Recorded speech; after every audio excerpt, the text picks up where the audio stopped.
"I'm so sorry, Mom. I must have left your ticket at home," my daughter Amanda said, not quite meeting my eyes as the rest of the family shifted uncomfortably beside her. "You'll have to go back and wait until we can sort this out." I stood frozen in the bustling international terminal, my carefully packed suitcase at my feet, as the magnitude of what was happening slowly dawned on me. 3 generations of our family, Amanda, her husband Derek, and my teenage granddaughters Sophia and Olivia, were gathered for our long-planned European vacation. The trip I had contributed $35,000 toward. The trip we had discussed for months. "There must be some mistake," I said, pulling out my phone. "I can show them my confirmation email." "Mom, there's no confirmation email," Amanda interrupted, her voice taking on that patronizing tone she'd developed in recent years. "Remember? We handled all the bookings together since you're not good with technology." Derek checked his watch with exaggerated concern.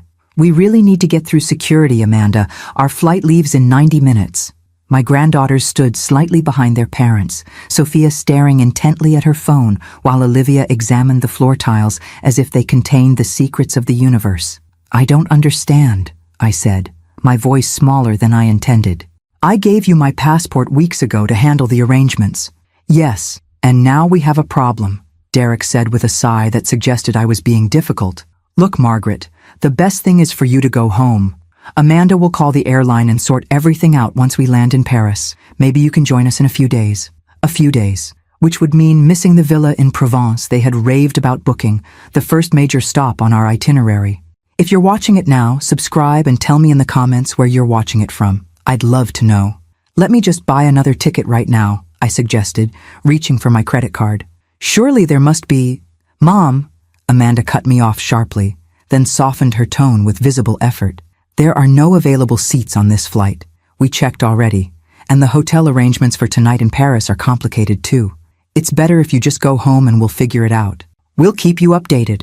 As if to punctuate the finality of the decision, the airport loudspeaker announced their flight was beginning pre-boarding procedures. "We really have to go," Derek said, already turning away.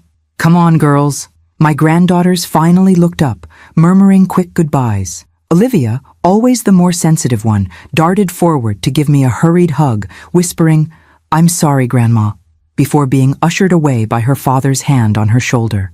I watched in stunned disbelief as they headed toward security, Amanda calling over her shoulder, "I'll text you when we land, don't worry." Standing alone in the departures hall, my suitcase suddenly seeming impossibly heavy beside me, I felt a cold certainty settle in my chest. This was no accident. The taxi ride home passed in a blur of confusion and hurt. I had withdrawn $35,000 from my retirement savings, money carefully accumulated during 40 years of teaching elementary school, to contribute to this family experience of a lifetime. Amanda had insisted I pay up front, saying it was simpler for their accounting and that Derek had found special deals if they paid for everything in advance. My modest house felt cavernous and accusing when I returned, still reeling from what had happened. On autopilot, I wheeled my suitcase into the bedroom and sat on the edge of my bed, trying to make sense of it all. That's when I noticed Amanda's tablet on my nightstand. She'd been using it the previous evening while sitting in my room as we discussed last-minute packing details. In her rush to leave this morning, she must have forgotten it. I picked it up, telling myself I just wanted to confirm my suspicions. The screen lit up without requiring a password. Amanda had always been careless with her devices. What I found shattered the last remnants of my denial. There in her email was a thread between her and Derek spanning months, meticulously planning how to secure my financial contribution, while ensuring I wouldn't actually join the trip. Screenshots of my bank transfer. Discussions about which excuse would be most believable. Derek suggesting they forget my ticket and passport at home. Amanda countering that using just the ticket would be more convincing since I'd be able to show my passport at the airport. "Mom's getting suspicious," Amanda had written 3 days ago. "She keeps asking to see the itinerary details. I told her the email confirmations went to your work address. Just keep her distracted until we're at the airport," Derek had replied. "Once we're through security, it won't matter what she suspects. Not like she'll make a scene in public. They knew me too well. My generation was raised not to make scenes, not to demand, not to confront." I scrolled further back, my hands shaking, and discovered something even more disturbing. This wasn't the first time. References to the same arrangement with your Aunt Patricia last year and how we handled your dad's brother on that cruise jumped out from the exchanges, suggesting a pattern of behavior I couldn't begin to comprehend. These were my children, my daughter whom I had raised, the man she had married who called me mom for the past 20 years, the granddaughters I had babysit and nurtured and loved fiercely.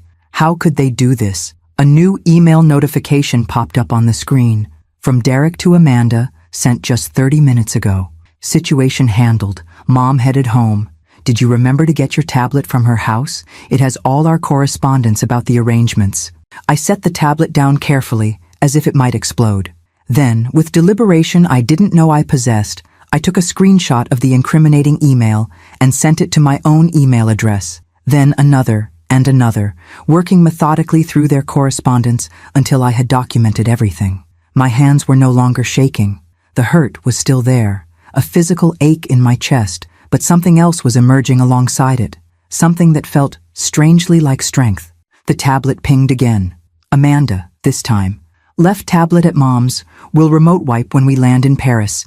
She's not tech-savvy enough to find anything anyway. I stared at those words for a long moment. Not tech-savvy enough. The dismissal burned more than the theft itself somehow. My finger hovered over the power button, ready to shut down the tablet before they could remotely erase the evidence. But then a different idea formed, one that surprised me with its clarity and resolve. I carefully placed the tablet back exactly where I'd found it and reached for my phone instead. After staring at it for several seconds, I scrolled through my contacts until I found a number I hadn't called in years. The phone rang 3 times before a deep, familiar voice answered. Law Offices of Maxwell Sullivan. Max, I said, my voice steadier than I expected. It's Margaret Foster, Robert's widow. I need your help. There was a pause, then his tone warmed with recognition. Margaret? It's been years. Of course, what can I do for you? I took a deep breath. I need advice from the best fraud attorney I know, and I need it right now before a tablet in my possession is remotely wiped clean. I'm listening, he said. All business now. As I began explaining, I glanced at my packed suitcase, still sitting in the middle of my bedroom floor. I wouldn't be using it for a European vacation after all. I would be using it for something else entirely. Don't touch anything else on the tablet, Maxwell instructed over the phone, his voice shifting into the sharp, authoritative tone that had made him one of the most respected attorneys in the state. Can you bring it to my office immediately? Yes, I replied, already reaching for my car keys. I've sent myself screenshots of some conversations, but there's likely more I haven't found yet. Good thinking, Margaret, but we need to work quickly. These remote wipes can happen fast, once initiated. 40 minutes later, I sat across from Maxwell Sullivan in his corner office downtown. The years had been kind to him, his dark hair now silver at the temples, lines of experience framing his eyes, but the same keen intelligence I remembered from when he and my late husband had been colleagues and close friends. Our digital forensic specialist is creating a complete backup of the tablet's contents, he explained, handing me a cup of tea. Once that's secure, we'll let Amanda proceed with her remote wipe. Better she thinks she's destroyed the evidence. I nodded, still struggling to process the magnitude of what was happening. I can't believe they would do this, Max, my own daughter. Unfortunately, elder financial abuse is more common than most people realize, he said gently, and it's frequently perpetrated by family members. Elder? I repeated, raising an eyebrow. At 67, I hardly considered myself elderly.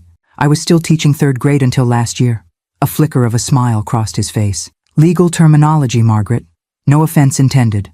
The door opened, and a young woman with a sleek ponytail and serious expression entered. We've secured everything, Mr. Sullivan. The backup is complete and verified. Thank you, Jen. Would you start the preliminary analysis? Focus on email threads going back at least 2 years, any financial records and references to other family members. He turned back to me as she left. Jen Watkins, best digital investigator I've ever worked with. If there's evidence on that tablet, she'll find it all. What happens now? I asked, setting my barely touched tea aside.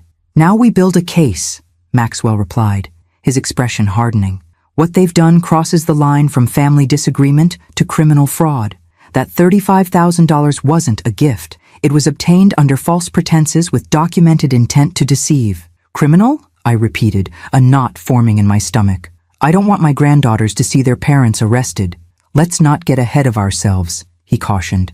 There are multiple approaches we can take, ranging from civil action to criminal charges. But first, we need to understand the full scope of what we're dealing with. As if on cue, Jen reappeared at the door, her expression grave. Mr. Sullivan, Mrs. Foster, you need to see this immediately.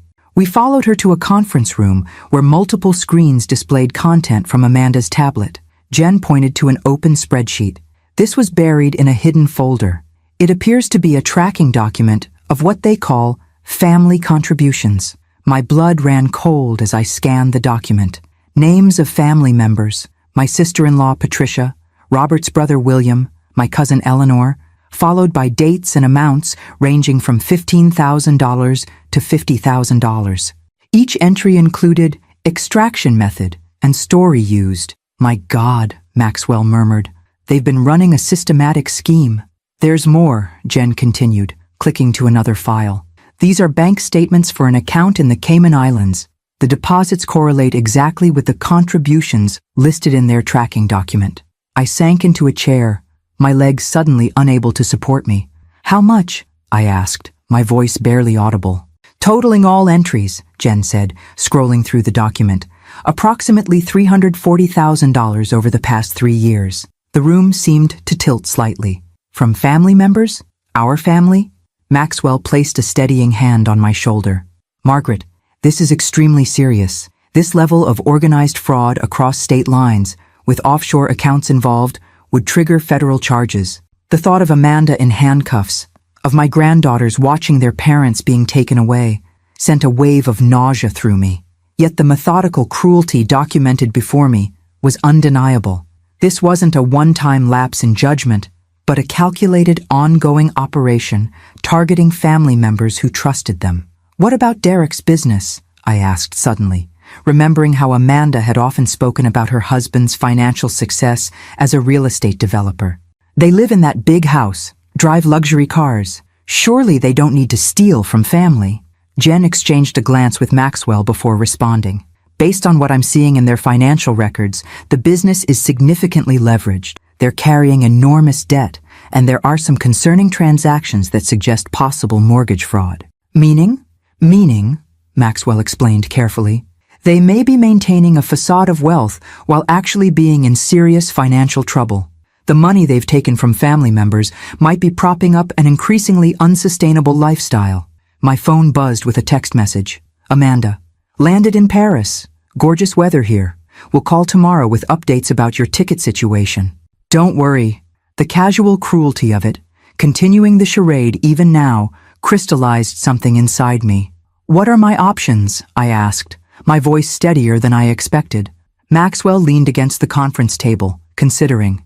We have several paths. Civil litigation to recover your money would be the simplest. Given the evidence, they'd likely settle immediately to avoid exposure. But that only addresses my situation, I pointed out. What about Patricia and the others? They don't even know they've been victimized. That's where criminal charges become relevant. Wire fraud, elder abuse, tax evasion. The list is substantial. With this evidence, the district attorney would almost certainly pursue the case. His expression softened slightly. But I understand your concerns about your granddaughters. I closed my eyes briefly, thinking of Sophia and Olivia, 17 and 15, at such vulnerable ages. The public humiliation of their parents' arrest and prosecution would be devastating. Is there a middle path? I asked finally. Maxwell studied me for a moment. Possibly.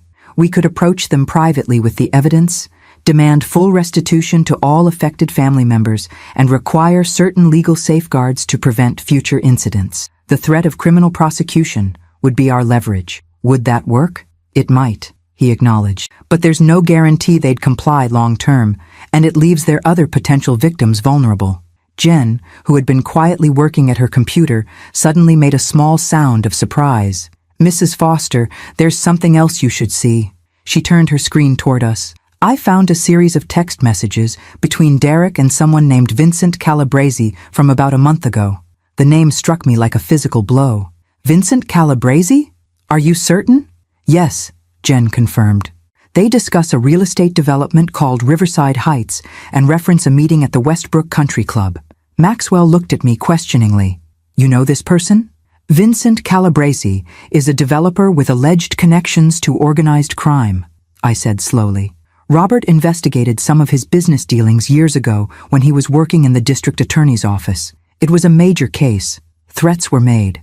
Robert was concerned enough that we temporarily moved to stay with friends. And now Derek is doing business with him, Maxwell said grimly. It looks that way. I stared at the screen, memories flooding back of that frightening period, of Robert's grim expression as he worked late into the night, building a case he called bigger than just financial crimes. The case against Calabresi fell apart when a key witness disappeared, I added quietly. Robert was devastated. He always believed Calabresi was behind it, but couldn't prove it. Maxwell and Jen exchanged significant looks. This complicates things considerably, he said. If Derek is involved with Calabresi's operations, we may be looking at a much larger legal situation than family fraud. As the implications began to sink in, my phone buzzed again. Another text from Amanda, this one including a photo of my granddaughters posing in front of an airport welcome sign in Paris, their expressions strained despite their attempted smiles. Looking at their faces, these girls I had read bedtime stories to, taught to bake cookies, comforted through first heartbreaks.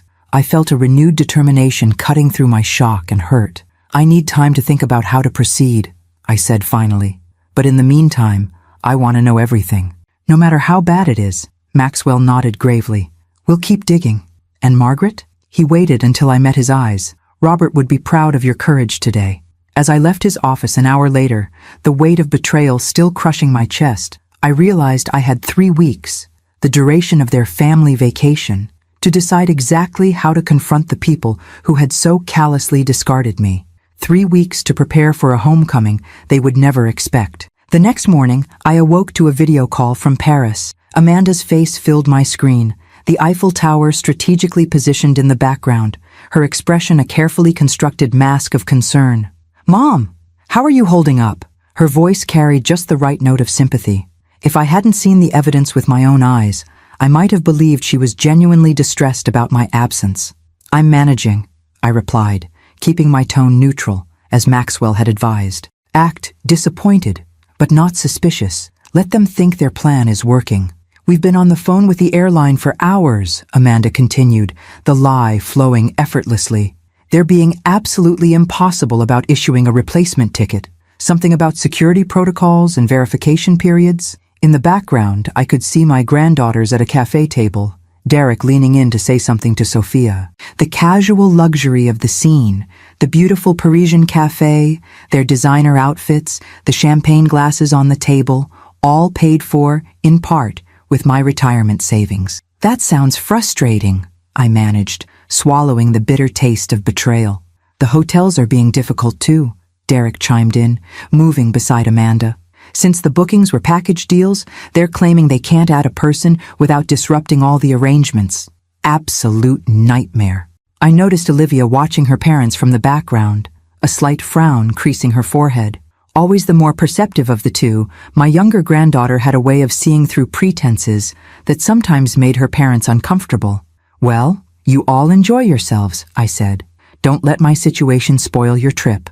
We feel terrible, Mom, Amanda insisted, though I noted she'd angled the camera to better capture the Parisian backdrop rather than focus on her face. We'll keep trying to find a solution. Maybe you can join us for the Italy portion next week. Perhaps, I said, knowing it would never happen.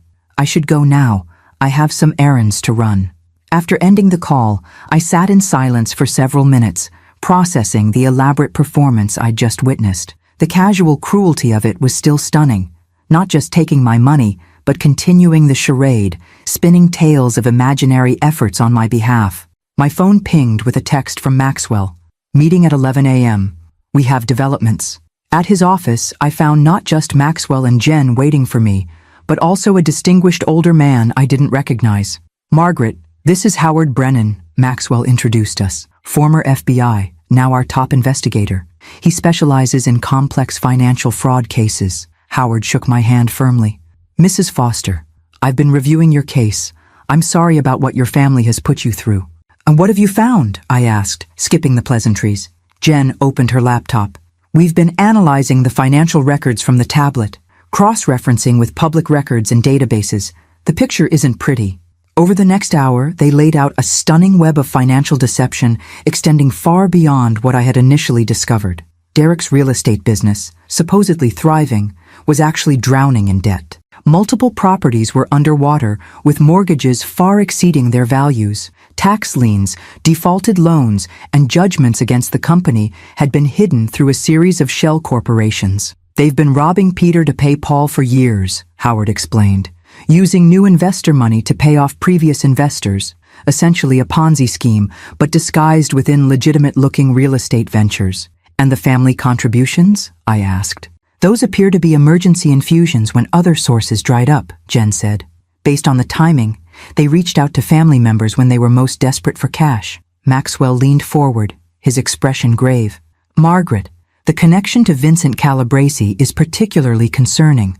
Our investigation suggests Derek may be laundering money through his failing developments. Laundering money? For Calabresi? The implications were staggering. This went far beyond family fraud. Howard nodded solemnly. The evidence is circumstantial but compelling. Large cash deposits into Derek's business accounts, followed by transfers to offshore entities, then returning as investor funds in Calabresi's legitimate businesses. Classic laundering patterns. What does this mean for Amanda? For my granddaughters? My head was spinning with the magnitude of what they were describing. It depends on Amanda's level of involvement, Maxwell said carefully. The tablet contains evidence she knew about the family fraud scheme. She was clearly a willing participant there.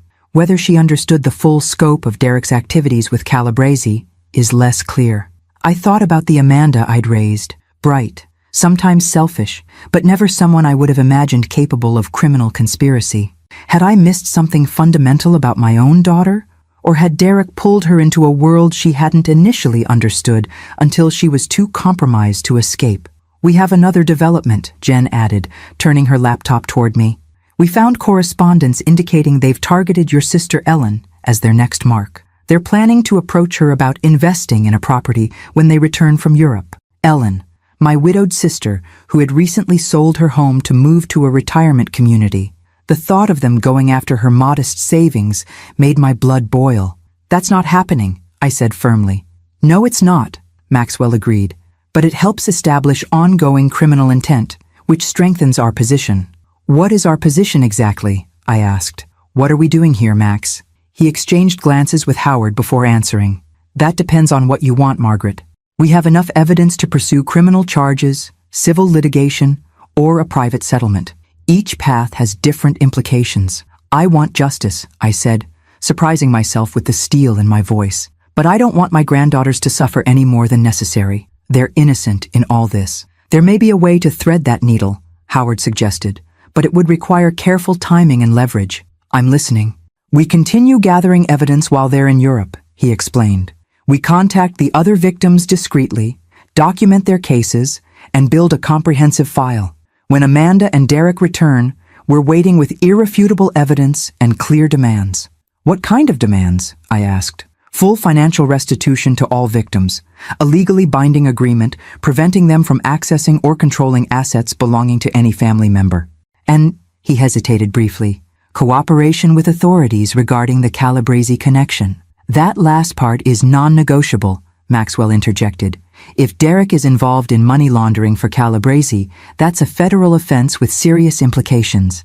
Your son-in-law may be facing criminal charges, regardless of how we handle the family fraud aspect. I closed my eyes briefly, imagining the fallout. My granddaughters watching their father arrested. Amanda possibly implicated as well. Our family name in the newspapers, the subject of gossip and speculation. The girls facing their peers after everyone knew what their parents had done.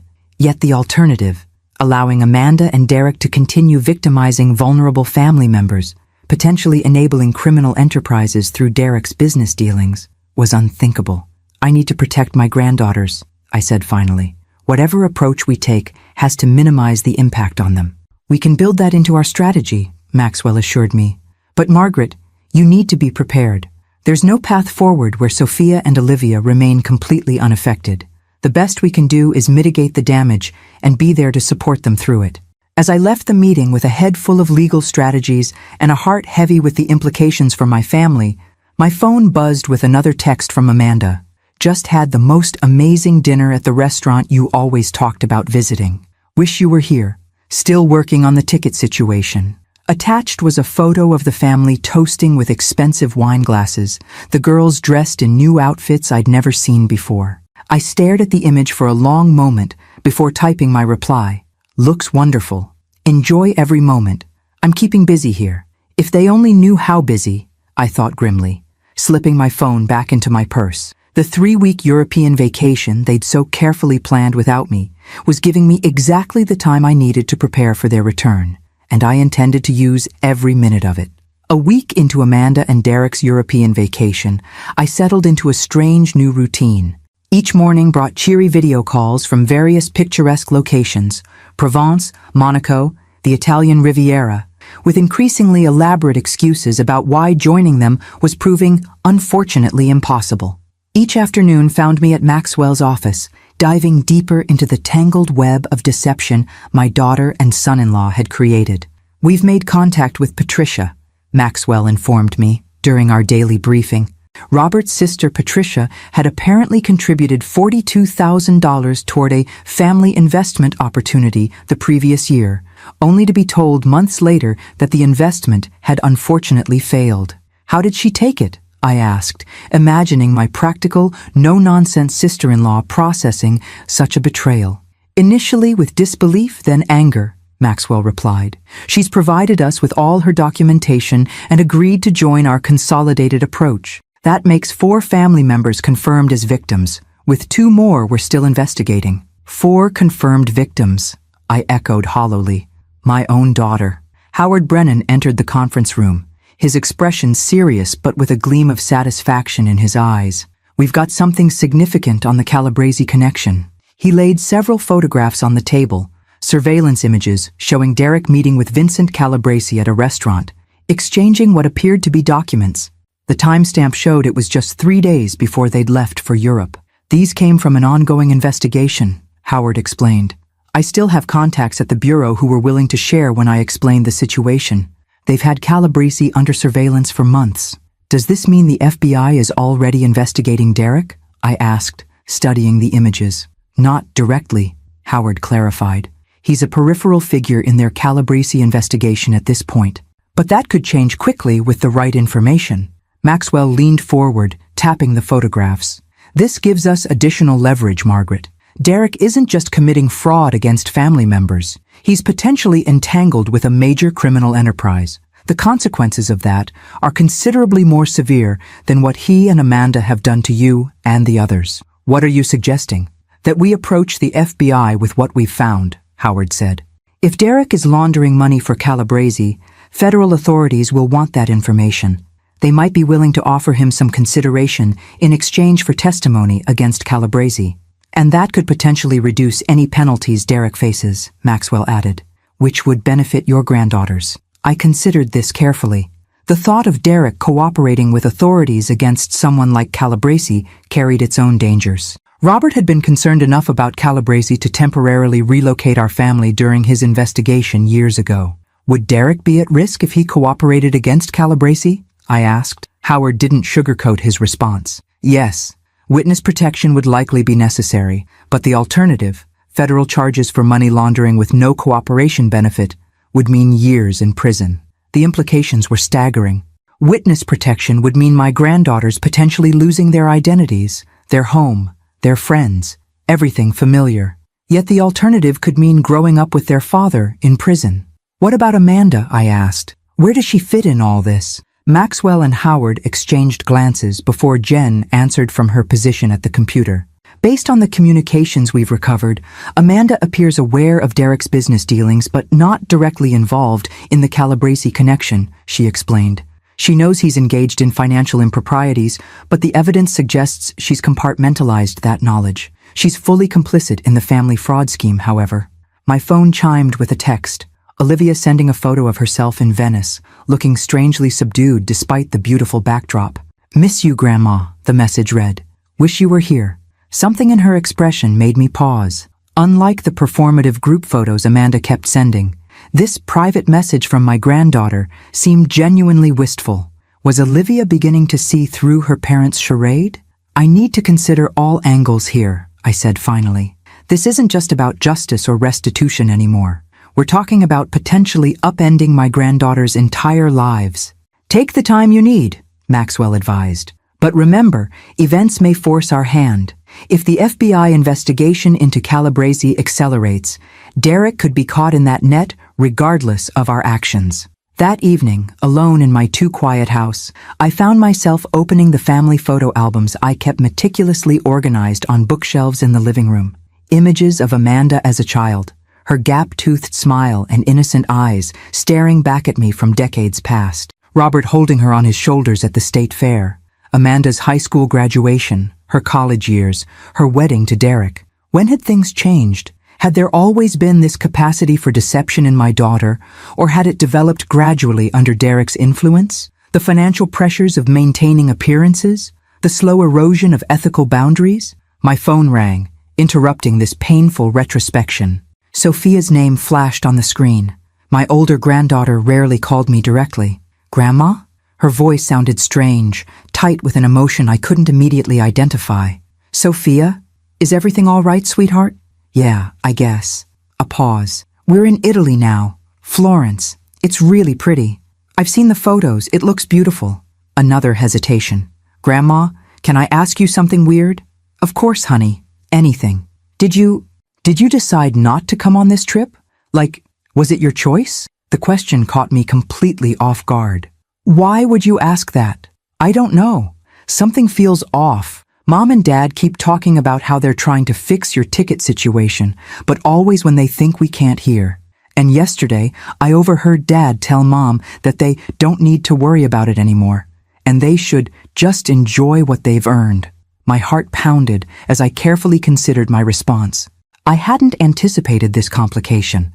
My granddaughter developing suspicions while still in Europe with her parents. That does sound strange, I acknowledged, not wanting to lie to her, but also aware that this wasn't a conversation to have over an international phone call. Why don't we talk more about it when you get back? So something is wrong, she pressed, always quick to pick up nuances.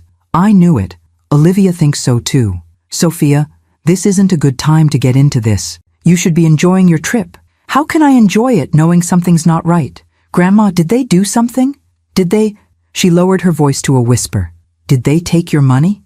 The direct question, so accurately hitting the mark, left me momentarily speechless. Had the girls noticed more than Amanda and Derek realized? Sophia, I need you to trust me, I said finally. We'll sort everything out when you get home. For now, please just focus on experiencing Europe. Take lots of pictures, learn everything you can, make memories with your sister. But please, sweetheart, for me, we'll talk, really talk, when you're back. After ending the call, I immediately phoned Maxwell.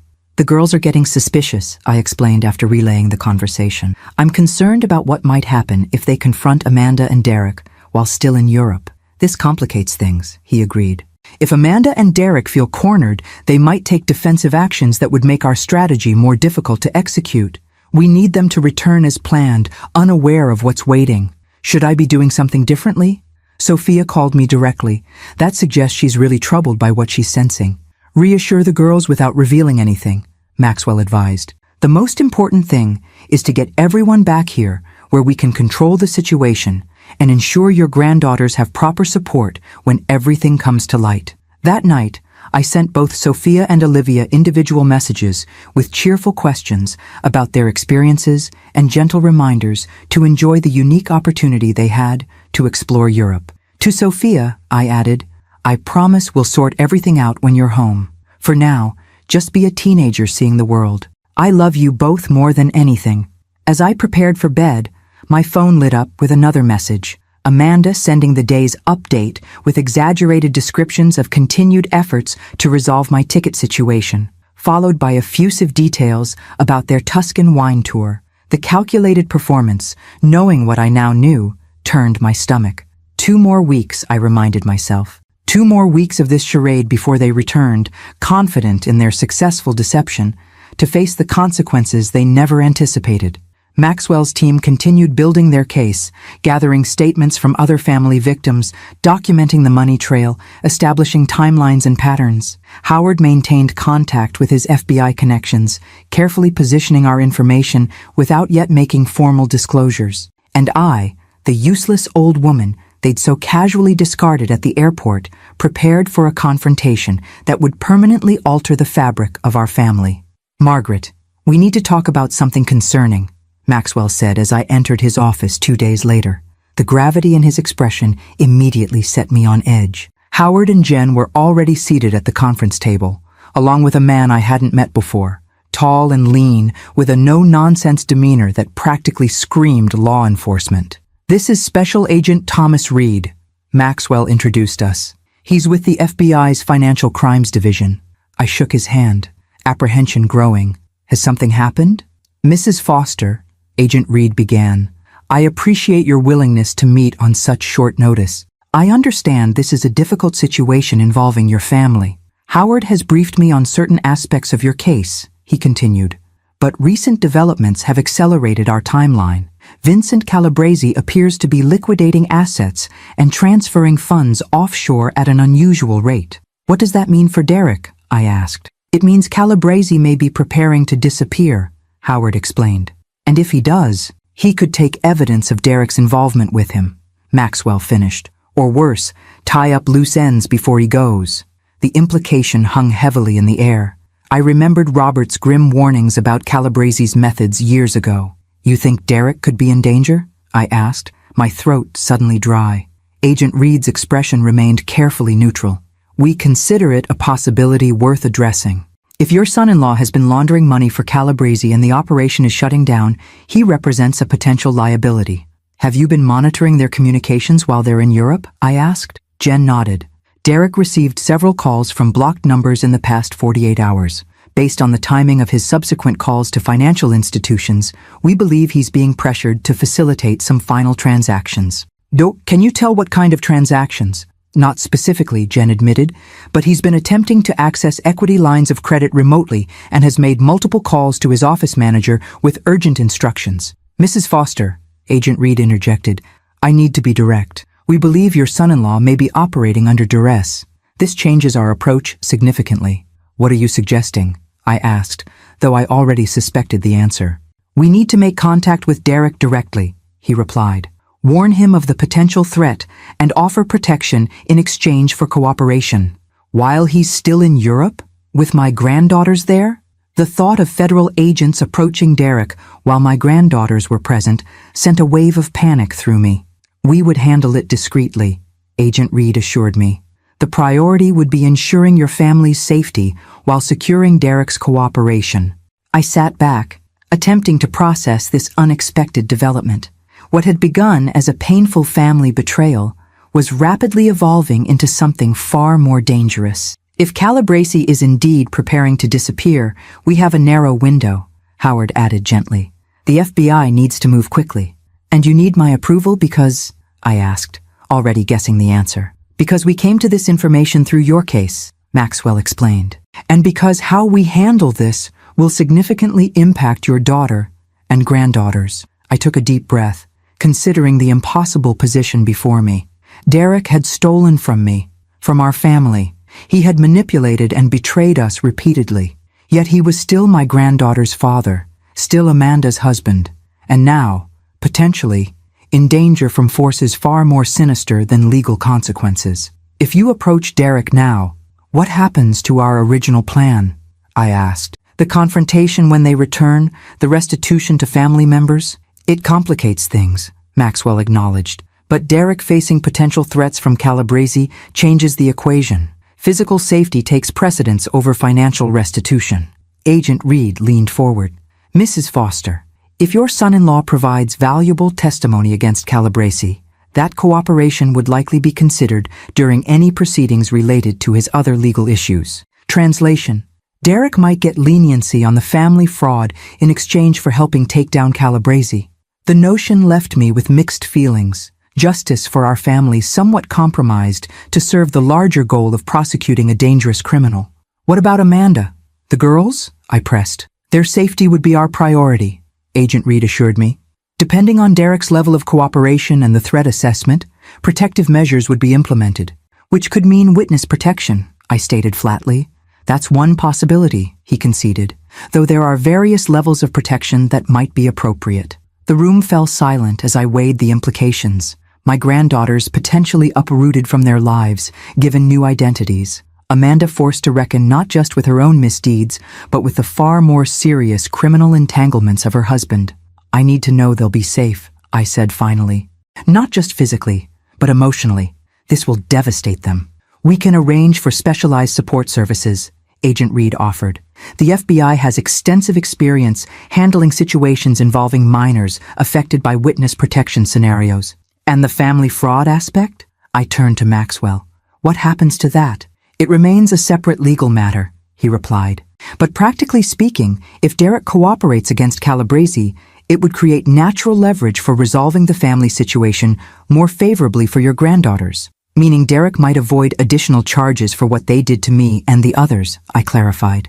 Possibly, Maxwell admitted, though full restitution would still be required. I stood and walked to the window, gazing at the city below as I processed the impossible choice before me. The pain of betrayal still burned fresh, the desire for accountability still strong. Yet the thought of my granddaughters caught in the crosshairs of a dangerous criminal organization overshadowed everything else. Do it, I said finally, turning back to face them. Contact Derek, but I want certain conditions. What conditions? Agent Reed asked. First, the approach happens away from my granddaughters. I don't want them present for that conversation. He nodded. We can arrange that. Second, Amanda needs to understand her own legal jeopardy separately from Derek's situation. I won't have her thinking she's absolved of responsibility for what they did to me and the others. That's reasonable, Maxwell agreed. And third, I continued, my voice strengthening, I want to be present when they return. Whatever protective arrangements are made, whatever deals are struck, I want to look my daughter in the eye when she realizes what they've done and what it's cost. Agent Reed glanced at Maxwell before responding. That might be complicated depending on how the situation develops, but we'll do our best to accommodate your request. The meeting continued for another hour as they outlined the protocol for contacting Derek overseas and the potential scenarios that might follow. Words like extraction, protective custody, and secure location peppered the conversation, each one driving home the severity of what was unfolding. As I left Maxwell's office that afternoon, my phone buzzed with a text from Amanda. Day trip to Cinque Terre. The colors are incredible. Still working on your ticket situation. So frustrating. The accompanying photo showed my granddaughters on a colorful terrace overlooking the Mediterranean, their smiles not quite reaching their eyes. In the background, Derek was visible speaking intently into his phone, his posture tense despite the idyllic setting. Was he already receiving pressure from Calabrese's organization? Were my granddaughters already in danger simply by being in his presence? I typed a careful response. Beautiful. Enjoy every moment. Don't worry about me.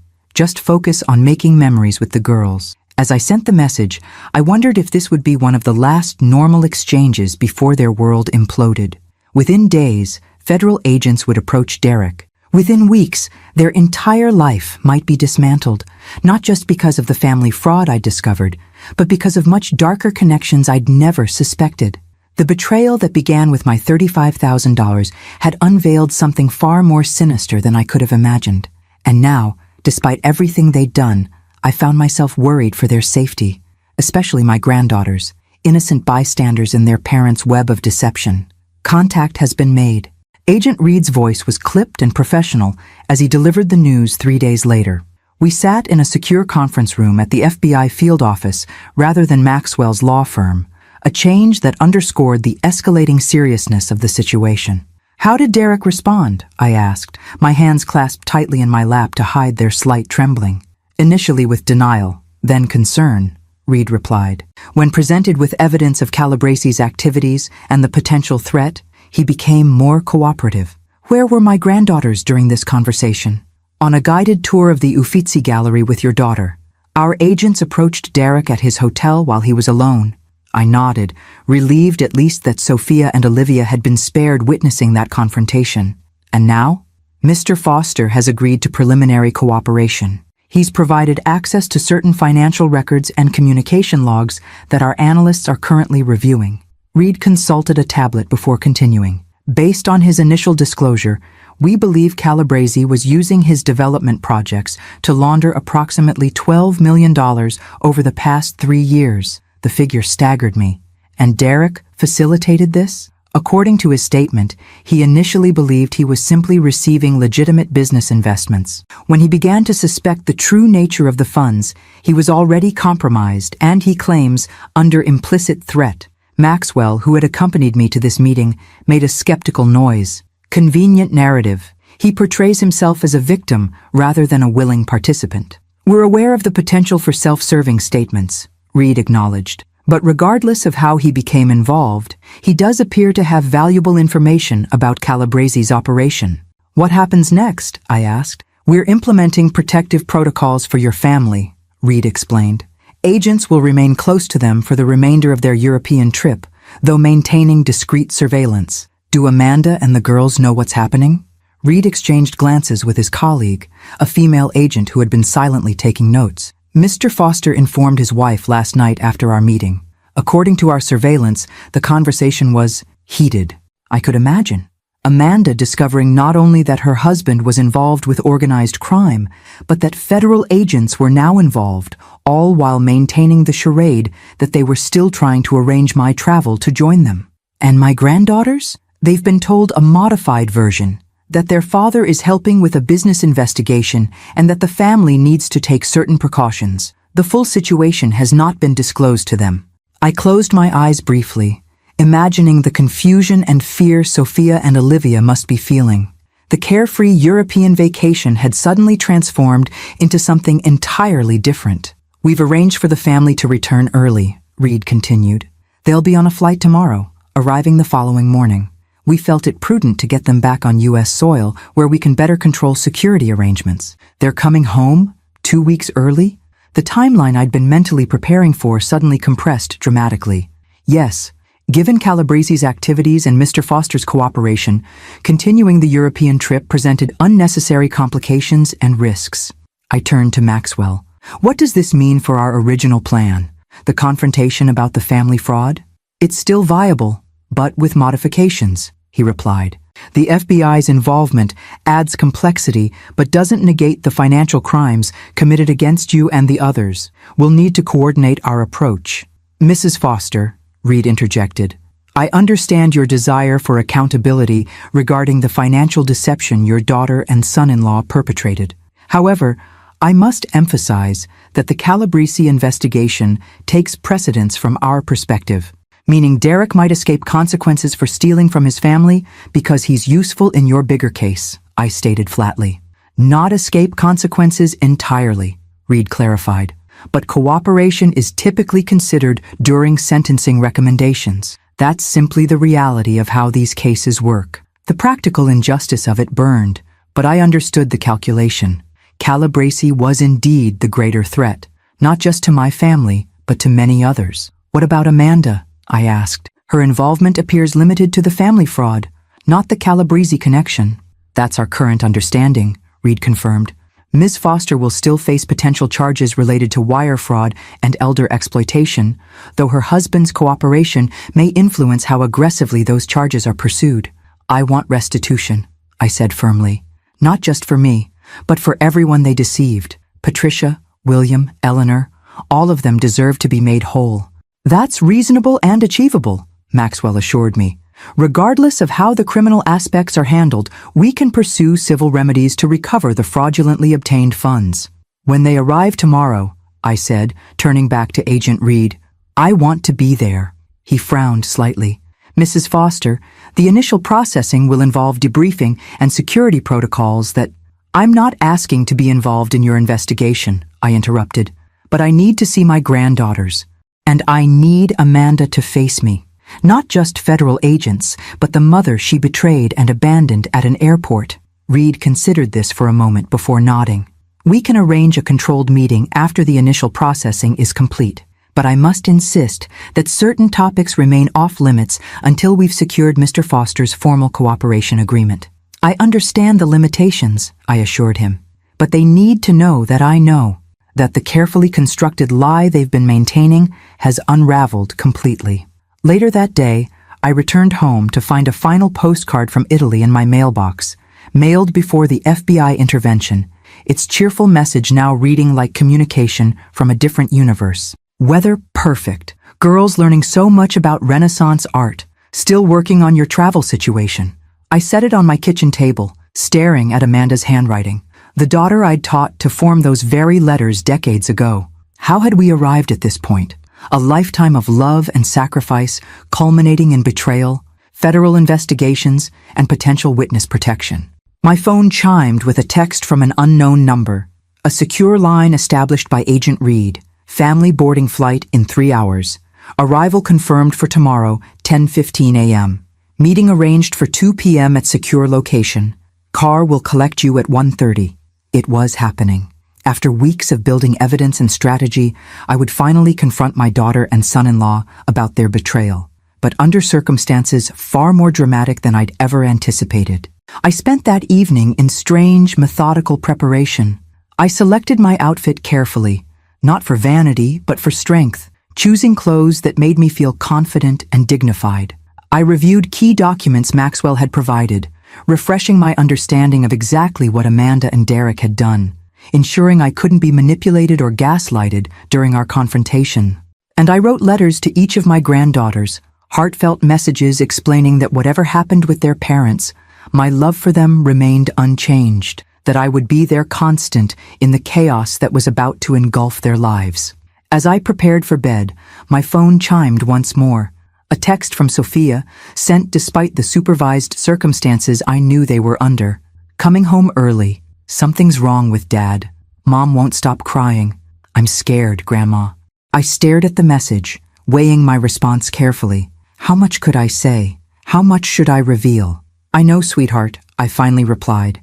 It's complicated, but you're not alone. I'll see you tomorrow. Whatever happens, I'm here for you and Olivia.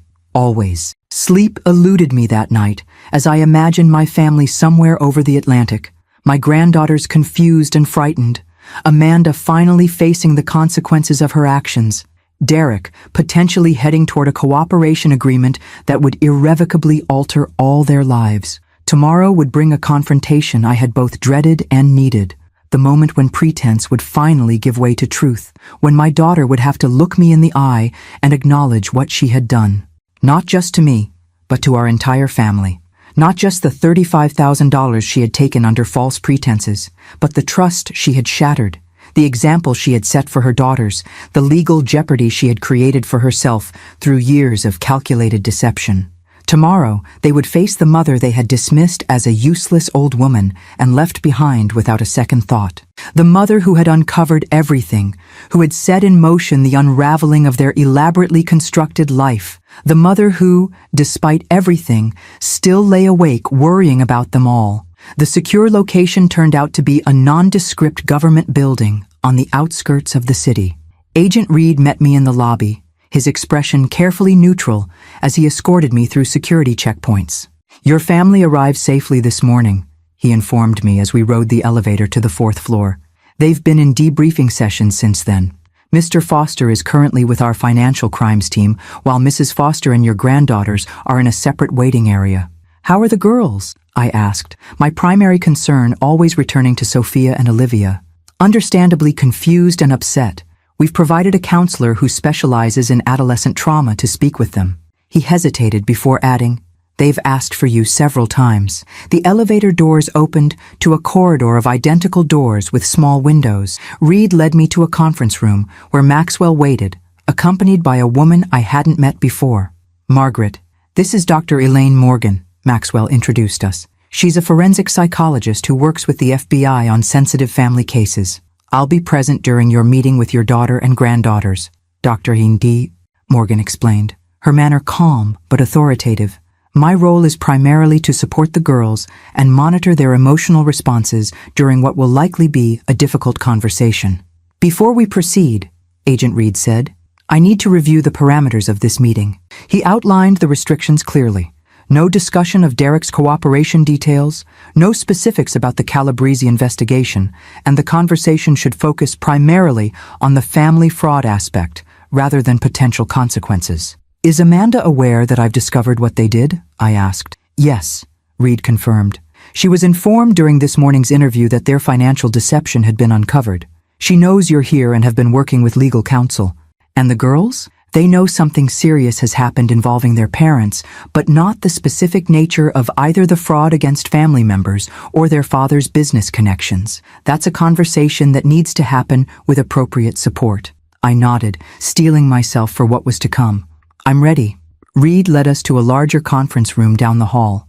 Through the window, I caught my first glimpse of Amanda in nearly a month. My daughter sat rigidly at the table, her normally perfect appearance disheveled from international travel and emotional strain. Beside her, Sophia and Olivia huddled together, looking younger and more vulnerable than their teenage years. When the door opened, all three heads turned toward me. Olivia immediately stood, her face crumpling with relief. "Grandma!" she cried, rushing toward me before anyone could stop her. I opened my arms instinctively, holding her trembling body close as she buried her face against my shoulder. "It's okay," I murmured, stroking her hair. "I'm here now." Sophia approached more cautiously, her expression a complicated mixture of relief and wariness. At 17, she was old enough to sense that whatever was happening involved layers of adult deception. Still, when I extended one arm toward her, she stepped into the embrace, allowing herself a moment of vulnerability. Only Amanda remained seated, her face a mask of tension as she watched our reunion.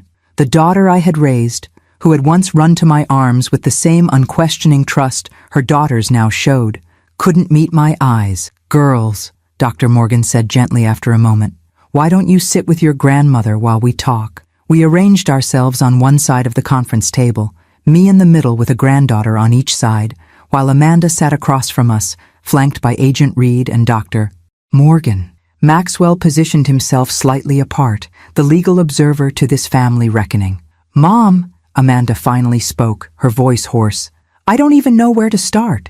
"The airport seems appropriate," I replied, keeping my tone measured despite the emotions churning beneath the surface. "When you told me you'd forgotten my ticket and left me behind." Olivia looked up sharply. "What?"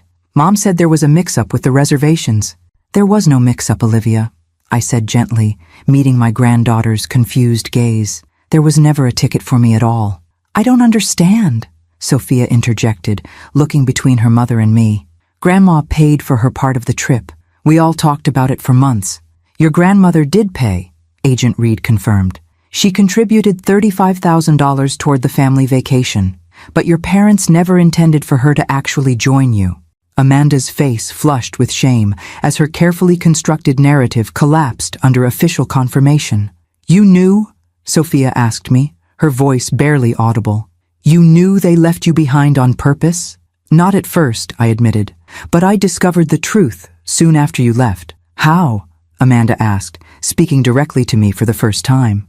"You left your tablet at my house," I explained, watching recognition dawn in her eyes. "The tablet with all your emails and messages planning exactly how to take my money while making sure I couldn't actually come along." Olivia made a small, wounded sound beside me. "That can't be true. Mom wouldn't do that. Dad wouldn't." But Amanda's expression had already confirmed everything. She closed her eyes briefly, tears spilling down her cheeks. "It wasn't supposed to be like this," she whispered. "We were in financial trouble. The business was failing. We needed—" "Don't," I interrupted sharply. "Don't pretend this was some desperate one-time mistake. The tablet contained records of every family member you've done this to. Patricia, William, Eleanor. A systematic pattern of taking advantage of people who trusted you." Sophia abruptly stood, backing away from the table. "You stole from our family? From Great-Aunt Patricia? From Grandma?" "Sophia, please." Amanda reached toward her daughter, who flinched away. "Did Dad know?" Olivia asked, her voice small and broken. "Was it both of you?" "It was both of them," I confirmed gently. "The emails and messages showed they planned it together." "That's why we've been talking to the FBI?" Sophia demanded, looking at Agent Reed. "Because they committed fraud?" A tense silence fell as the adults in the room exchanged glances. How much to reveal to these girls who had already absorbed so much devastating information? Your parents' financial activities have raised several legal concerns, Dr. Morgan finally answered, her professional training evident in her careful phrasing. Some related to family matters, others to your father's business practices. Is Dad going to prison? Olivia asked bluntly, tears streaming down her face. There are many factors that will determine the outcomes of this situation, Agent Reed replied. Your father is currently cooperating with our investigation, which will be considered in any proceedings. And Mom? Sophia looked directly at me rather than the FBI agent, seeking truth from the grandmother who had never lied to her. I met her gaze steadily. Your mother made serious mistakes, Sophia. There will be consequences. But everyone in this room wants to ensure that those consequences impact you and your sister as little as possible. How can you say that? Amanda burst out, her composure finally breaking. How can you sit there talking about consequences like you care about protecting them? You're the one who set all this in motion. You could have confronted me privately instead of involving federal agents and lawyers. The FBI involvement has nothing to do with me, I replied calmly. That resulted from Derek's business connections, which I knew nothing about until after I discovered your fraud. You expect me to believe that? That this massive overreaction to a family financial dispute just happened to uncover some alleged connection to organized crime? Her voice dripped with skepticism. Mrs. Foster, Agent Reed interjected firmly, I can confirm that the investigation into Vincent Calabrese and his organization predates your mother's discovery by several years. Your husband's involvement emerged through separate channels that converged with your mother's evidence. The official confirmation seemed to deflate Amanda's brief surge of defiance. She slumped in her chair, the full weight of their situation visibly settling on her shoulders. What happens now? Sophia asked, her voice steadier than I expected from a 17-year-old facing her family's implosion. To all of us? That depends on several factors, Dr. Morgan explained. Your parents' level of cooperation, the legal processes that follow, and the arrangements made to ensure your safety and well-being. Safety? Olivia repeated, fear edging her voice. Are we in danger? Another loaded glance between the adults. How much to reveal about Calabrese and the potential threats that had accelerated their return from Europe?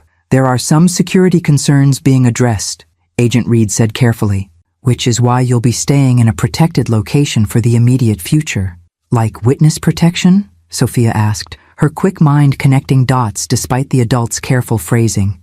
New names? New schools? All that? We're not at that stage yet, Reed assured her. The current arrangements are temporary while we assess the situation. Where will we go? Olivia looked between her mother and me, seeking anchors in the storm engulfing her young life. Before Amanda could speak, I leaned forward, meeting my granddaughter's anxious gazes. You have options, girls. Whatever happens with your parents' legal situations, you won't be alone. I'm here. I've always been here. The simple declaration hung in the air, a contrast to the complex web of lies, theft, and betrayal that had led us to this sterile conference room. In that moment, despite everything Amanda and Derek had done, my primary concern remained the two innocent teenagers caught in the crossfire of adult deception. Mom? Amanda said quietly, her voice stripped of defensiveness. I'm sorry. I know that doesn't fix anything, but I am. We should never have. Save your apologies for your daughters, I interrupted, not yet ready to address her contrition. They're the ones whose trust you've betrayed most deeply today. As if on cue, the door opened and another agent appeared, speaking quietly to Reed before departing. Mr. Foster's interview has concluded for today, Reed announced. Dr. Morgan will escort you all to the family waiting area where you can speak with him briefly before arrangements are made for secure transportation. As everyone prepared to move, I exchanged a meaningful glance with Maxwell. Phase 1 of our confrontation was complete. Amanda knew that I had uncovered everything, that the elaborate deception had failed completely. The girls now understood at least part of what their parents had done. What remained unclear was where we would all go from here, legally, emotionally, and literally, given the security concerns surrounding Derek's cooperation against Calabrese. The only certainty was that nothing would ever be the same for any of us again. The following days unfolded in a blur of legal meetings, emotional conversations, and practical arrangements that left little time for processing the seismic shifts occurring in our family's foundation. Derek's cooperation with federal authorities had immediate repercussions. Within 48 hours of their return, FBI agents conducted coordinated raids on several of Calabresi's properties, seizing documents and digital records that, according to Maxwell's sources, provided significant evidence of money laundering, tax evasion, and fraud. Amanda, facing her own legal jeopardy, engaged separate counsel, a stern, practical woman named Vanessa Zhao who specialized in white-collar crime. The initial meetings between her team and Maxwell established the framework for addressing the family fraud: full financial restitution to all victims, formal acknowledgement of wrongdoing, and a structured settlement that would avoid criminal charges while still imposing meaningful consequences. "She's getting off too lightly," Patricia had said bluntly during our conference call with the other family victims. "They stole from all of us, manipulated us, and now she faces what? Writing checks and saying sorry? The alternative is pressing criminal charges," Maxwell had explained, "which would likely result in incarceration." Given the situation with the girls, the unspoken reality hung in the air. Sophia and Olivia had already lost functional access to their father, who remained in federal custody as his cooperation agreement was formalized. Adding their mother to the criminal justice system would leave them effectively orphaned during their most vulnerable years. For their sake, we all ultimately agreed to the civil resolution: full financial restitution with significant interest, legally binding restrictions on Amanda's access to family members' finances, mandatory therapy, and community service. The most immediate challenge was the girls' living situation.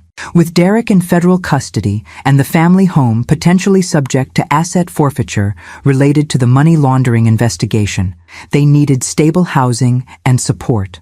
"I want them to stay with me," I told the social worker assigned to the case, my resolve absolute. "I'm their grandmother.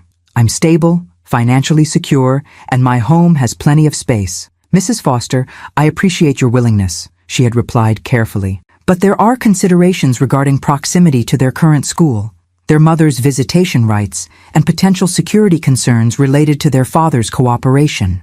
Security concerns. The euphemism for the fact that Calabresi might target Derek's family in retaliation for his cooperation. The threat assessment had deemed the risk moderate, but not immediate, whatever that bureaucratic phrasing actually meant for our safety.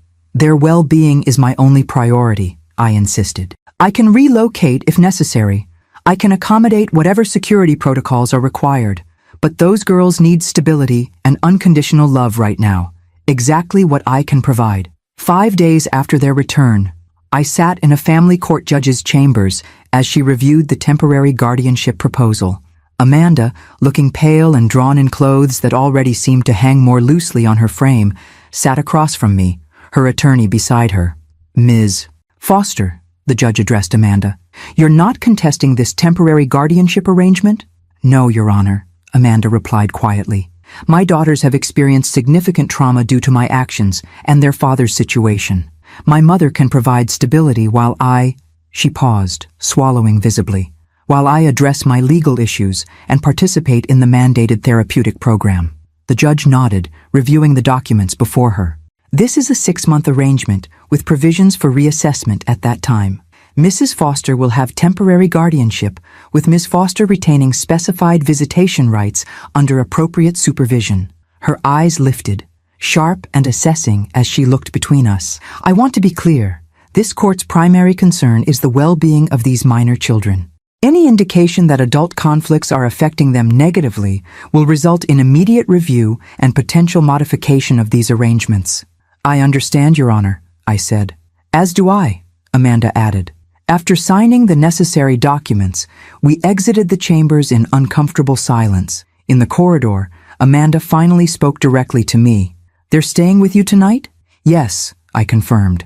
"The security team has already cleared my house and installed additional measures. The girls are packing essential items with the social worker now." She nodded, looking down at her hands. "I never thought we'd end up here. Any of this." "Neither did I replied honestly. "Do you hate me?" she asked suddenly, vulnerability breaking through her carefully maintained composure. "After everything we did," I considered the question seriously, examining the complicated emotions coursing through me. Anger, certainly. Disappointment, profoundly. But hate? No, I said finally. I don't hate you, Amanda. I don't understand you. I don't recognize the person who could systematically deceive family members for financial gain. But you're still my daughter, and those girls are still your children. We'll find a way forward for their sake. Her eyes filled with tears. I don't deserve your understanding. This isn't about what you deserve, I replied frankly. It's about what Sophia and Olivia need. They need their grandmother and their mother to find some way to coexist without additional trauma. So that's what we'll do. Later that afternoon, I welcomed my granddaughters into my home under circumstances none of us could have imagined a month earlier. FBI agents conducted a final security sweep before departing, leaving us with emergency contact protocols and a surveillance team discreetly positioned nearby. This is weird, Sophia declared, setting her suitcase in the guest room that would now be hers. Living with Grandma while Mom stays in a hotel and Dad's, wherever Dad is, in protective custody, Olivia supplied, her expression far too serious for a 15-year-old, because he's testifying against bad people. The simplified explanation seemed to provide some framework for the girls to process their father's absence, though I knew they were aware there was much more to the situation than they'd been told. I know this isn't what any of us expected, I acknowledged, sitting on the edge of the bed, and I can't promise it won't be difficult, but we'll figure it out together, one day at a time. Did you know? Sophia asked abruptly. When we left for Europe? Did you already know what Mom and Dad were doing? I shook my head. Not initially. I believed the story about the forgotten ticket. It was only after you'd left that I discovered the truth. Through Mom's tablet, Olivia recalled from our controlled meeting days earlier. That's how you found out they took your money. Yes, I confirmed. And then I contacted Maxwell, Mr. Sullivan, who helped me understand what had happened and what my options were. And then the FBI got involved because of Dad's business stuff, Sophia added, piecing together the narrative from the fragments of information they'd been given. That's right, I said, careful not to elaborate beyond what had been deemed appropriate for them to know at this stage. Are Mom and Dad going to jail? Olivia asked, the question that clearly weighed most heavily on both girls. Your mother has reached an agreement that doesn't include jail time, I explained gently. She'll have certain obligations to fulfill, but she'll remain free and able to see you regularly. And Dad? Sophia pressed. Your father's situation is more complicated because of his business connections, I said, choosing my words carefully. His cooperation with the authorities will likely influence the outcome of his case, but it's too soon to know exactly what that will mean. The girls exchanged glances, communicating in that wordless way siblings sometimes can. After a moment, Olivia spoke again, her voice small but determined. You won't leave us, will you, Grandma? No matter what happens with Mom and Dad? The question pierced straight to my heart, the fundamental fear beneath all the legal complexities and security concerns. These children, suddenly finding the adults in their lives unreliable or absent, seeking assurance that at least one person would remain constant. Never, I promised, opening my arms as both girls moved into my embrace. I'm here for as long as you need me. Always have been, always will be. That night, after the girls had finally fallen asleep, Olivia in the guest room, Sophia on the pull-out couch we'd hastily arranged in my home office, I sat alone in my kitchen, contemplating the extraordinary turn of events that had transformed my life. A month ago, I had stood abandoned at an airport, a useless old woman, discarded by her daughter and son-in-law after they'd taken $35,000 under false pretenses. Now I sat as temporary guardian to my granddaughters, their parents each facing life-altering legal consequences, our family forever changed by layers of deception I never could have imagined. My phone lit up with a text from Maxwell. Judge signed off on final restitution agreement. Amanda's first payments to you and other family members will process next week. How are the girls settling in? As well as can be expected, I replied. One day at a time. After a moment's hesitation, I added, any update on Derek's situation? The response came quickly. Witness protection looking increasingly likely given Calabresi's reaction to the raids. We'll know more tomorrow. Get some rest, Margaret. You've earned it. Rest seemed an unlikely prospect, as I carried the weight of not just my own shattered trust, but my granddaughter's fractured sense of security. Yet, as I prepared for bed, checking locks and security systems with newfound vigilance, I felt an unexpected sense of clarity amidst the chaos. The betrayal that had begun this journey had revealed not just criminal connections and financial fraud, but also my own resilience. The useless old woman they had dismissed at the airport had proven far more formidable than anyone, including perhaps myself, had anticipated. Whatever challenges the coming months would bring, I would face them with the same determination that had guided me since that first devastating discovery. Not just for my own sense of justice, but for the two young women now sleeping under my roof, depending on me to help them navigate the aftermath of their parents' choices. 2 months into our new living arrangement, routines began to establish themselves, not comfortable ones necessarily, but predictable patterns that provided some semblance of stability. The girls returned to school after a 3-week absence, during which a carefully crafted explanation about family medical issues had been provided to administrators. Special security protocols remained in place. FBI-approved transportation to and from school, check-in procedures, restricted social media usage, all constant reminders that our situation was far from normal. Amanda's supervised visitations occurred 3 times weekly.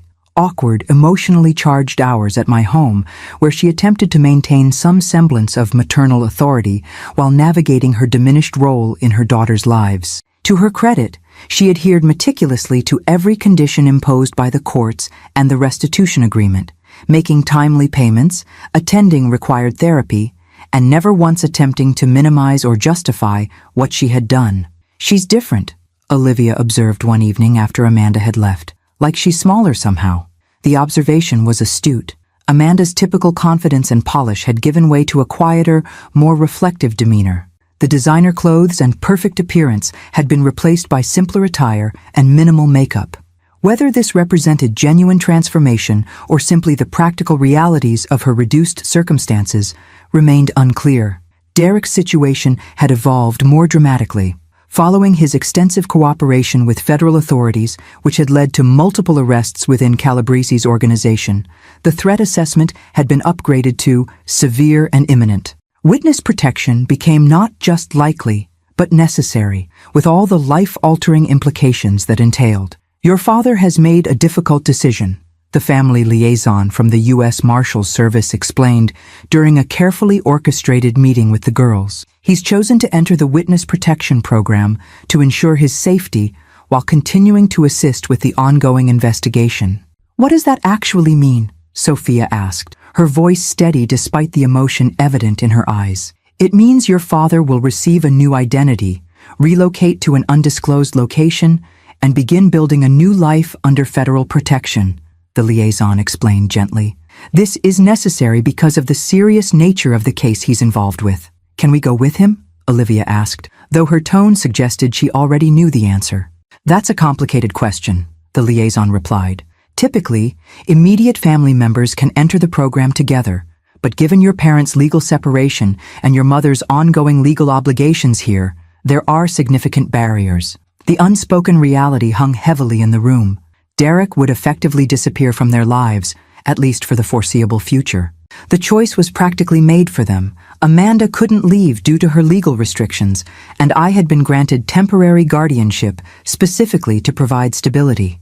Uprooting the girls to follow Derek into witness protection would mean new names, new schools, complete severance from their existing lives and support systems. "So he's just gone?" Sophia's voice finally broke, the stoicism she'd maintained through weeks of upheaval cracking under this final blow. "He'll have opportunities for limited, secure communication," the liaison assured her. "But yes, for safety reasons, direct contact will be highly restricted." The girls' reactions to this news manifested in starkly different ways. Sophia retreated into herself, spending hours alone in her room, emerging only for meals and school with a carefully constructed facade of indifference that couldn't quite mask her pain. Olivia, by contrast, became my shadow, suddenly anxious about separation, seeking constant reassurance that I wouldn't similarly disappear. "Promise you're not going anywhere," she would say, night after night, as I tucked her in despite her protests that 15 was too old for such rituals. "I promise," I would reply, the words becoming a mantra between us. "Right here, as long as you need me. My own adjustment involved practical challenges I hadn't anticipated. After decades of living alone, I suddenly had two teenagers with distinct needs, preferences, and trauma responses under my roof. My neat, orderly home transformed overnight. Bathroom counters cluttered with teenage cosmetics, refrigerator contents disappearing at alarming rates. The quiet evening hours I'd once devoted to reading, now filled with homework supervision and emotional support. Through it all, Maxwell remained a steadfast presence, handling not just the ongoing legal matters, but often serving as a calming influence for the entire household. His weekly visits to update me on case developments gradually evolved to include dinner with the girls, who found in this dignified, articulate man a stable male figure amidst the chaos of their father's absence. "Mr. Sullivan was friends with Grandpa, right?" Olivia asked one evening after he'd left. "They worked together?" "Yes," I confirmed, surprised she'd made the connection. "They were colleagues and close friends for many years. I like how he explains things," she continued thoughtfully. "He doesn't talk down to us or hide stuff because we're teenagers. He just says what's happening in a way that makes sense." This simple observation captured what had made Maxwell's presence so valuable. His ability to be straightforward without being harsh, to acknowledge difficult realities without causing unnecessary pain. Those qualities had been evident in his friendship with Robert decades earlier, and now they extended to Robert's granddaughters in their time of need. "He's been very helpful to all of us," I acknowledged, keeping my tone neutral despite the warmth I felt toward him. "Mom thinks you and Mr. Sullivan are dating," Sophia announced unexpectedly, emerging from her characteristic silence on the matter. I nearly dropped the dish I was drying. "What? Why would she think that?" Sophia shrugged, a hint of her old spark momentarily visible. "She mentioned it during visitation last week, said it was interesting timing, how he's suddenly around all the time." I searched for words, flustered by the implication. "Maxwell and I have known each other for over 30 years. He's helping us navigate a complex legal situation, that's all." "If you say so," Sophia replied, the ghost of a smile playing at her lips before she retreated to her room. The conversation left me unsettled, not just by Amanda's apparent misinterpretation, but by my own defensive reaction. Maxwell's regular presence had indeed become something I looked forward to. His calm wisdom, his dry humor, his unwavering support through this ordeal. Yet I hadn't allowed myself to examine those feelings beyond appreciation for his professional guidance. 3 days later, I received a call from the U.S. Marshals Service liaison. "Mrs. Foster, we've arranged a final, secure communication opportunity between the girls and their father before he enters the program. It would occur tomorrow at a federal facility downtown, under controlled conditions." "In person?" I asked, surprised. "Video conference only," she clarified. "Mr. Foster has already been relocated to an interim facility pending his formal entry into the program. This represents the last guaranteed communication opportunity for some time." I immediately called the girls from their respective activities, Sophia at soccer practice, Olivia at her art therapy session, to inform them of the opportunity. Their reactions were predictably divergent. Sophia responded with terse acknowledgement, while Olivia dissolved into tears that mingled relief and grief. The following day, I sat in an austere waiting room while my granddaughters said goodbye to their father through a secure video connection. The Marshals Service had explained that they would have 30 minutes, after which Derek would be transported to his final relocation destination with his new identity. 30 minutes to say goodbye, potentially for years, possibly forever in any meaningful sense. The cruelty of it struck me anew, not for Derek's sake, but for the innocent girls caught in the crossfire of adult choices. When they finally emerged, Sophia's face was a mask of careful control, while Olivia's eyes were red and swollen from crying. Neither spoke as we were escorted to the car, waiting under federal protection. "He looks different," Olivia finally said as we drove home. "They changed his hair and made him wear glasses. Beginning the transformation," Sophia added flatly. "Soon he won't look like Dad at all." The implications hung heavily between us, not just physical changes, but the fundamental transformation of their father from the person they had known into someone else entirely. A new name, new history, new life disconnected from his daughters. "Did he say where he's going?" I asked gently. "No," Sophia replied. He's not allowed to know yet himself. Said they'll tell him after he's en route. He said he'll try to send messages somehow, Olivia added, hope threading through her voice despite everything. When it's safe, he promised. I nodded, not wanting to diminish this fragile comfort, while knowing such promises might prove impossible to keep. The Witness Protection Program existed precisely because of its effectiveness at severing all connections to previous lives. That evening, after the girls had finally retreated to their rooms, I sat on my back porch, staring into the darkness, attempting to process the extraordinary journey of the past few months. From the abandoned mother at the airport to the guardian of two traumatized teenagers, from the victim of family fraud to the stable center around which a shattered family now orbited. My phone lit up with a message from Maxwell. Just heard about today's meeting. How are the girls holding up? As well as can be expected, I replied. Sophia's withdrawn, Olivia's emotional. Standard operating procedure these days. After a moment's hesitation, I added, would you have time for coffee tomorrow? Just us. I could use a friend right now. His response came immediately. Name the time and place. I'll be there. As I prepared for bed that night, checking on each sleeping granddaughter, Olivia curled tightly around a pillow, Sophia sprawled as if in unconscious defiance, I reflected on how completely our lives had been transformed by what had initially seemed a simple betrayal. The $35,000 vacation contribution that had started this journey now seemed almost inconsequential compared to all that had followed. Federal investigations, witness protection, shattered family bonds, two teenagers looking to me as their primary source of stability and love. Yet amid the chaos and heartbreak, unexpected new beginnings were emerging. My deepening relationship with my granddaughters, their slow but perceptible steps toward healing, and perhaps even the possibility of connection with Maxwell beyond our professional association. Not the future any of us had envisioned, certainly, but one we would navigate together, day by day, building something new from the fragments of what had been broken. 1 year, Maxwell remarked, raising his coffee cup in a small toast. That's quite a milestone. We sat at a quiet table in the same cafe where we'd met for coffee the day after the girls' final video call with Derek. What had begun as a one-time need for friendly support had evolved into a weekly ritual. Saturday mornings together while the girls attended their respective activities. Sophia at her soccer league, Olivia at art therapy, followed by dance class. Sometimes it feels like a decade, I admitted, and other times like it all just happened yesterday.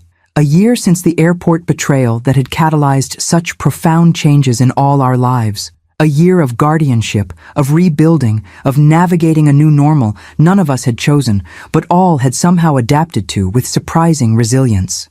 How are the college visits going? Maxwell asked, seamlessly shifting to the current preoccupation in our household. Sophia, now in her senior year, was methodically evaluating universities within a 3-hour radius, her self-imposed boundary for distance from home. Mixed reviews so far, I replied. She loved the engineering program at State, but thought the campus felt too big. The smaller college had better vibes according to teenage criteria I can't quite decode, but their STEM offerings aren't as strong. Maxwell smiled, a warm expression that had become increasingly familiar over our months of regular contact. She'll figure it out. That young woman knows her own mind. Too well sometimes, I agreed with a rueful laugh, though I'm grateful she's considering schools nearby. I wasn't sure if she would want to put more distance between herself and everything. Everything, our shorthand for the complex aftermath we continued to navigate. Amanda's supervised visitation had evolved to unsupervised day visits, though the girls still lived primarily with me by mutual agreement. The restitution payments continued faithfully, with all family victims now fully compensated.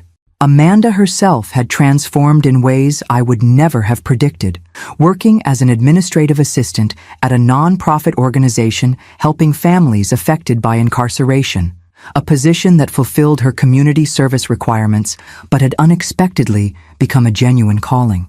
Derek's situation remained the most painful absence. In the year since entering witness protection, only 2 communications had reached the girls. Brief, carefully vetted letters forwarded through multiple security protocols. The generic messages, clearly composed under supervision to reveal nothing of his location or new identity, provided confirmation of his continued existence, but little emotional connection. Both girls had kept the letters, Sophia storing hers in a locked box, while Olivia slept with hers under her pillow for weeks before finally placing it in a special folder. The Calabrese trial begins next month, Maxwell noted, lowering his voice despite the private corner table we'd selected. The prosecutors believe Derek's recorded testimony will be sufficient without requiring his physical presence in court. That's something at least, I said. The prospect of Derek potentially emerging from hiding for the trial had created anxiety for all of us, not just security concerns, but the emotional upheaval such a brief reappearance might cause for the girls. They have a strong case, Maxwell assured me. Multiple cooperating witnesses, extensive financial documentation, electronic surveillance. Calabrese's attorneys have already made preliminary overtures about a potential plea agreement. This news represented a potential turning point. If Calabrese accepted a plea rather than proceeding to trial, it might eventually reduce the threat level enough for Derek to have more regular, if still restricted, communication with his daughters. A small hope, but meaningful for two teenagers still struggling to reconcile their father's virtual disappearance with their understanding of family. I haven't mentioned any of this to the girls, I said. I don't want to create expectations that might not materialize. Wise, Maxwell agreed, his hand briefly covering mine in a gesture that had become more frequent in recent months. Better to wait for concrete developments. The warmth of his touch lingered as our conversation shifted to lighter topics.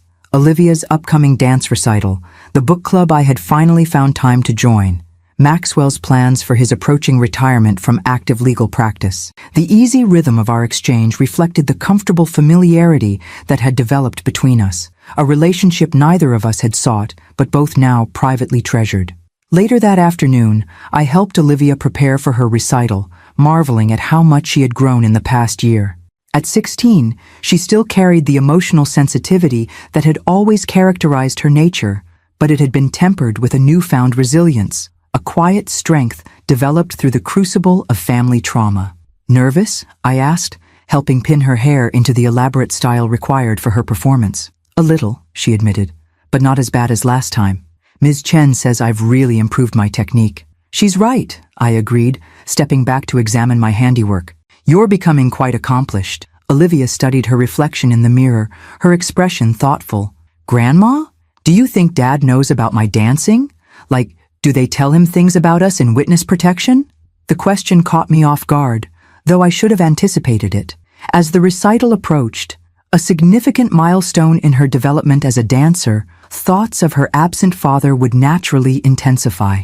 I don't know for certain, I answered honestly, but I believe the Marshal's Service does provide general updates about family well-being when it's safe to do so, and we've mentioned your dancing in the letters we're allowed to send, even if we don't know if they reach him directly.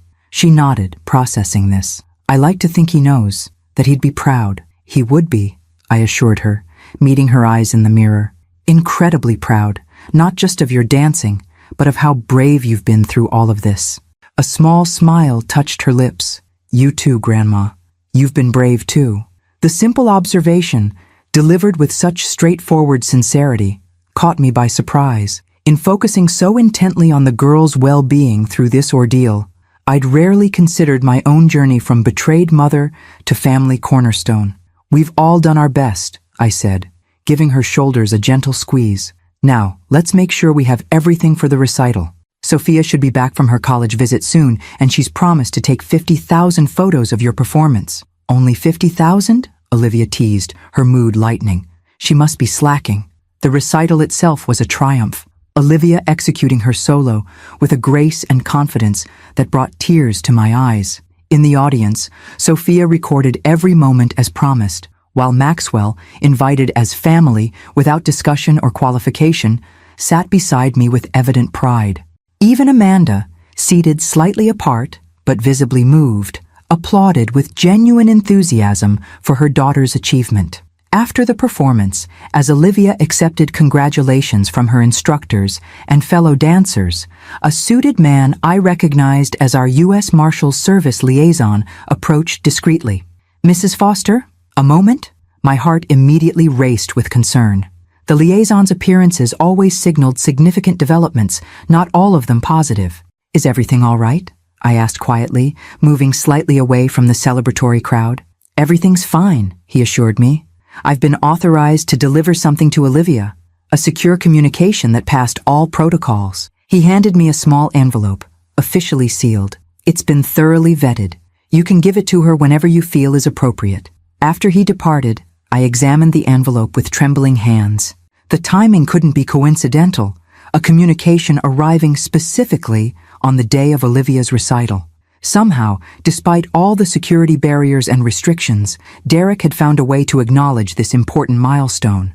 I found Olivia surrounded by friends, her face flushed with success and excitement. "Sweetheart, could I see you privately for a moment?" Her expression immediately shifted to concern. "Is everything okay?" "Everything's fine," I assured her, leading her to a quiet corner of the lobby. "This was just delivered for you. A special communication that passed through all the security channels." Her eyes widened as she recognized the official envelope, hands shaking slightly as she accepted it. "From Dad? Today?" "It appears so," I said gently. "Would you like privacy to read it?" She nodded, clutching the envelope tightly. "Can you tell everyone I'll be right back?" I watched as she slipped into an empty practice room, closing the door behind her. Through the small window, I could see her carefully opening the envelope, unfolding the contents, then pressing a hand to her mouth as emotion overwhelmed her. After several minutes, she emerged, eyes red, but with a smile of wonder transforming her face. "He knew," she said simply, holding the letter against her heart. "He knew about the recital. He's been receiving the updates all along, even though he couldn't respond often. And look," she carefully showed me a portion of the letter containing a small sketch of a dancer in mid-leap, remarkably similar to one of Olivia's signature moves. He remembered how I danced. The simple validation, knowing her father remained connected to her life despite his physical absence, seemed to heal something fundamental in my granddaughter's spirit. As she rejoined her friends, there was a lightness to her movements that transcended the success of her performance. Later that night, after celebrations had concluded and the girls had finally gone to bed, I found myself on the back porch with Maxwell, sharing a quiet moment under the stars. "Quite a day," he observed, his shoulder comfortably touching mine as we sat side by side. "Quite a year," I amended. He turned slightly, his expression serious, yet tender. "Margaret, there's something I've been wanting to discuss with you." "Oh?" I responded, suddenly aware of the rapid beating of my heart. "This past year has been challenging for all of you in ways few families ever experience," he began carefully. "You've been focused entirely on the girls, on rebuilding stability, on navigating one crisis after another." I nodded, uncertain where this was leading. "I've watched you handle everything with extraordinary grace and strength," he continued. "And in the process, I've found myself—" He paused, uncharacteristically hesitant for a man usually so articulate. "I've found myself caring for you in ways that go beyond our long friendship or professional association." The admission hung in the air between us, momentous yet somehow not surprising, a natural evolution of the connection that had been steadily deepening throughout this tumultuous year. "Maxwell," I began, but he gently raised a hand. "I'm not asking for anything or expecting any particular response," he assured me. "I simply wanted you to know that when you're ready, if you're ever ready, to consider your own happiness alongside your responsibilities to the girls, I would very much like to explore what might be possible between us." The thoughtfulness of his approach, acknowledging the primacy of my commitment to my granddaughters while still honestly expressing his feelings, epitomized the man he had always been, considerate, patient, unwavering in his support. "I don't know what the future holds for any of us," I said finally. "This past year has taught me not to take anything for granted, but I do know that your presence has been one of the few constants that's helped me navigate it all." I reached for his hand, intertwining our fingers in a gesture that felt both new and familiar. "I'm not ready for grand decisions or declarations, but I am ready to acknowledge that whatever comes next, I'd like you to be part of it." His smile in response held a depth of understanding that required no additional words. We sat in companionable silence, hands linked, contemplating a future neither of us could have anticipated a year earlier. Inside the house, my granddaughter slept, Sophia with her college brochures scattered across her bed, Olivia with her father's letter carefully placed beside her pillow. Their lives had been irreversibly altered by their parents' actions, yet they were finding their ways forward, creating new dreams from the fragments of shattered expectations. And I, the useless old woman who had been so casually discarded at an airport, had discovered reserves of strength I never knew I possessed, becoming not just their guardian, but their anchor, their advocate, their constant in a world of uncertainty. The $35,000 that had initiated this journey seemed a small price to pay for the profound revelations it had ultimately yielded. The discovery of betrayal had led improbably to renewal, for my granddaughters, for myself, and for our understanding of what truly constitutes family, not the one we had expected perhaps, but one we were building together day by day with honesty, courage, and unexpected hope. Thank you so much for listening. Your presence means a lot to me. Don't forget to subscribe and feel free to tell your story in the comments. Your voice matters.